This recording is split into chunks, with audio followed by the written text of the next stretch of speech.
Well, joining us now is the former advisor to the US Secretary of Defence, Jason Beardsley. Jason, David Cameron met Donald Trump before he met the president. Is that normal? That seems a bit strange to some people, perhaps. Yeah, it's a bit out of order, and sometimes someone might suggest it's against protocol. But politics being as they are, I think it's wise, in a sense, to be both contenders that might be political allies in the future. And Jason, talk to us a little bit about what's been promised to Ukraine and what's currently being kept from Ukraine in terms of United States aid.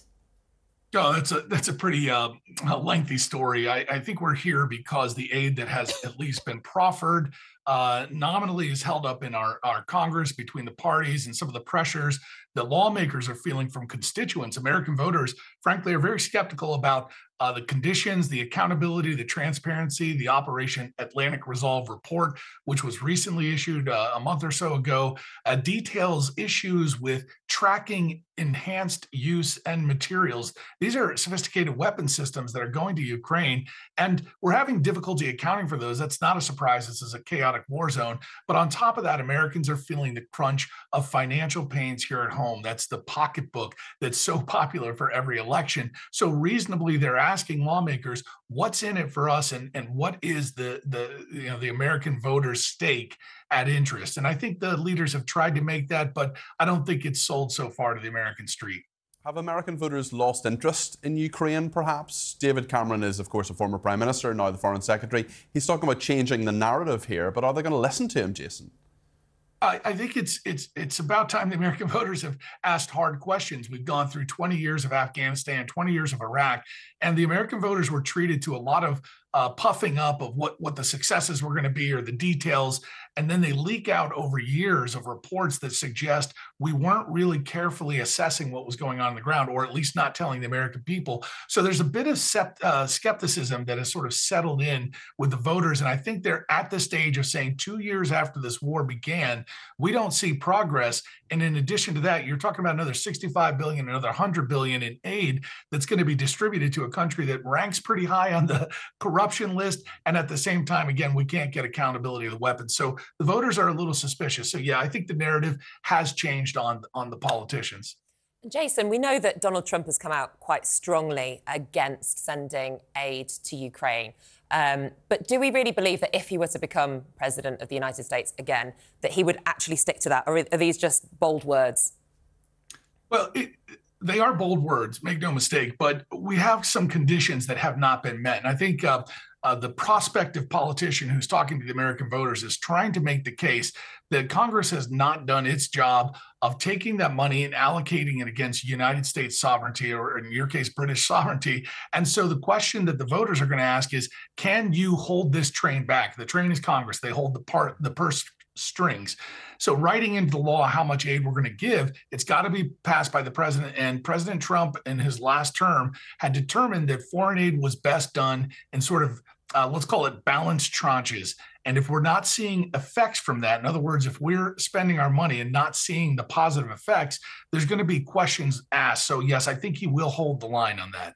Jason, one foreign policy issue on which lawmakers in America are definitely asking questions is Israel and Gaza. And we've seen that withdrawal from the southern part of Gaza over the weekend. How much pressure is Benjamin Netanyahu under from the American administration, from Biden, from Congress, to act in a way that is more perhaps humanitarian, given the huge loss of life in Gaza? Well, he's under a tremendous amount of pressure diplomatically, but we also have to recognize that Benjamin Netanyahu has got to answer to the Israeli population, not to the American presidency. And it'd be the same way if it were in reverse. When we had our 9/11, or famously when we are attacked, we're going to have a response that dictates what the population really warrants. In this case, Prime Minister Netanyahu is going to side with destroying Hamas. Whether that's doable or not, that's a whole different question. It's a very complex situation with a lot of loss. It's urban terrain. It's warfare in the worst conditions you can imagine. So for the Israelis, doing this right looks like a long process. And you saw that this weekend. That's a delay. It's a retrograde operation.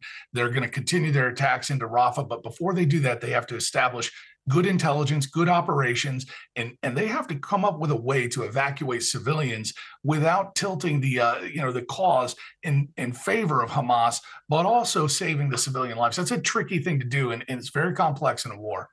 Jason, I think it's fair to say that over here in the UK, last week we saw quite a shift in public opinion towards Israel after the killing of 3 British aid workers. I just wanted to ask your analysis of where the United States electorate stand, where their public opinion is at the moment.